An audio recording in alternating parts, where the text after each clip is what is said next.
तिकडचं समुद्र किती सुंदर. गंगा नदी. हा, डोंगर आई या नदी किती सुंदर, पलीकडे नदी आहे ती. डोंगर मस्त दिसतं. इथलं हे काढलं नाही ते नाही देवीचं तर लई उंच आहे छोटंसं. हे नाही जास्त हे खूप कमी होतं.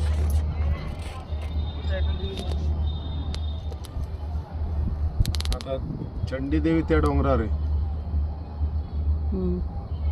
इकडे पण हे असं रोपे. तिथं रोपवेचं तिकीट काढलेलं ना आपण तिथलं पण दोन्हीचं एकत्र काढलं आणि ते बघितलं ना तुम्ही किती लाईन होती तिथं लोकांची. मध्ये गेलं तिथं लोकांची खूप लाईन होती ना. हो ना तुम्ही गेले तिथं. मग आपण VIP हे काढलं ना प्रीमियम. असं आहे का? पण प्रीमियम मध्ये पण किती गर्दी होती. ढकली. अच्छा ठीक है, वो इसमें है रोपवे में है, थोड़ा रुक के देखता हूँ. हाँ.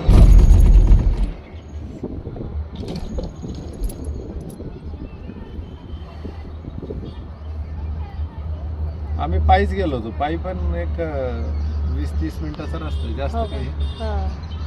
आता तर रोड झाला, तेव्हा आम्ही शॉर्टकट डोंगरावून रस्ता होता का तेव्हा? हे काय रस्ता आहे ना, म्हणजे तुम्ही इथून ह्याच्यात पायी गेले? पायी गेलो होतो आम्ही 2008 ला. हो का? तेव्हा रोपे नव्हतं, होतं मला वाटतं. नाही आता मागच्या ऋषिकेशला आलो तेव्हा आपण ह्यानेच गेलो होतो. हा यानेच गेलो होतो.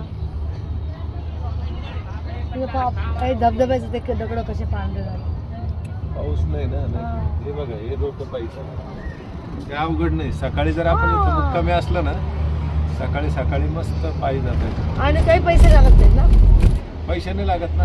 लागतं का? नाही लागत. पायी जायला 200 रुपये एंट्रन्स फीस लागते देवीची. लागते.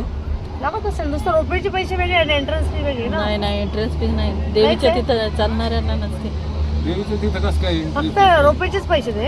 हा रोपेच आहे. हे सेवा द्यायला म्हणून त्यांना. अच्छा मला काय वाटलं एंट्रन्स फी. बघा इथं पायऱ्या पण आहेत बघा इकडून